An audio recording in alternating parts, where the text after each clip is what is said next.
45,000 years ago, under a sky glittering with unfamiliar stars, a lone figure huddled against the biting wind. This is Kale, and he is the last of his kind. Tonight, we journey back in time, not just to recount history, but to la vita. Imagine the final, solitary hours of the Neanderthals.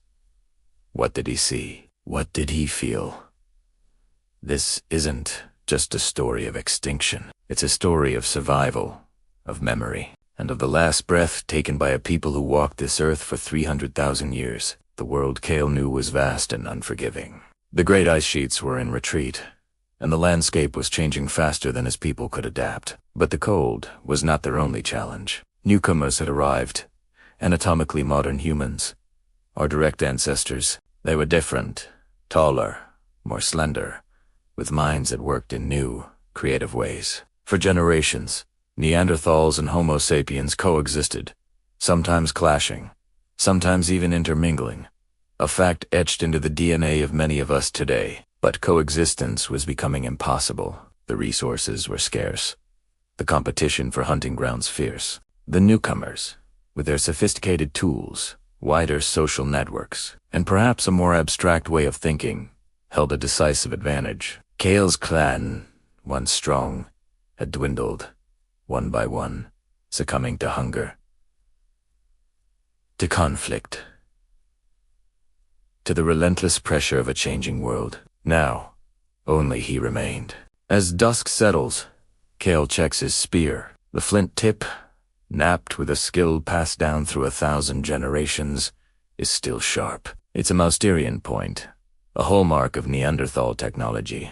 Practical, brutally effective, a masterpiece of survival. His hands, broad and powerful, work with practiced ease. These hands had butchered mammoths, scraped hides, and tended the fires that kept the darkness at bay. But tonight, they tremble slightly, not from the cold, but from a profound, knowing loneliness he has no words for. The fire is his only companion. Its flames dance, casting long, flickering shadows that twist into the shapes of his lost family. He sees his father's broad shoulders, his mother's gentle eyes, the playful grin of his sister. They are ghosts in the firelight, memories that are both a comfort and a torment. He remembers the stories told by the elders, tales of the great spirits of the hunt, of the sun and the moon.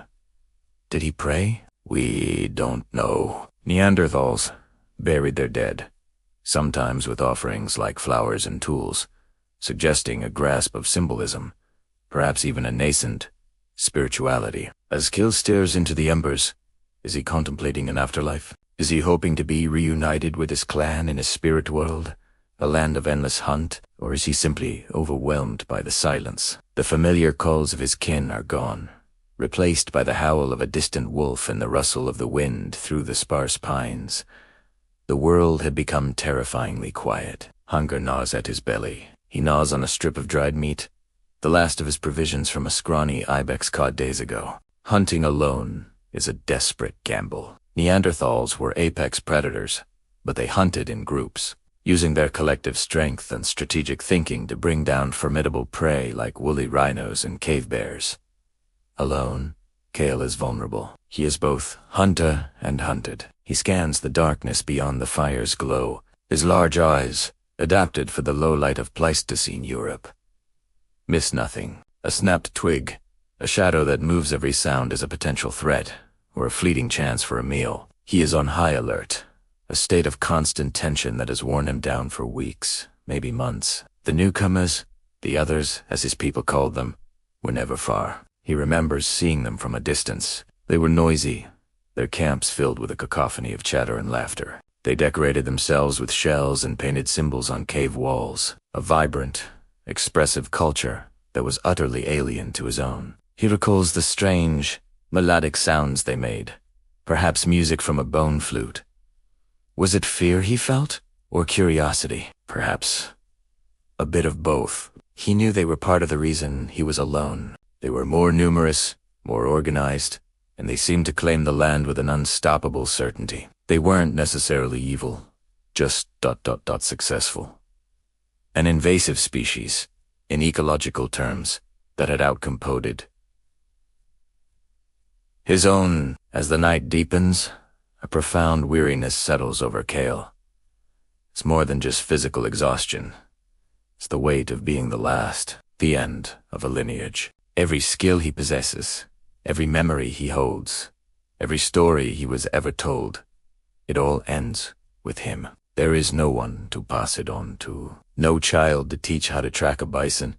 No apprentice to show how to nap a perfect flint point. The entire cultural knowledge of the Neanderthals, a legacy built over hundreds of millennia, is contained within his single, lonely mind, and it is about to vanish forever.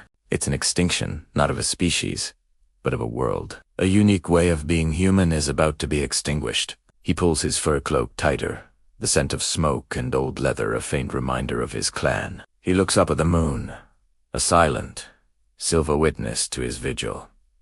Does he feel anger, resignation, or who's the deep aching sadness?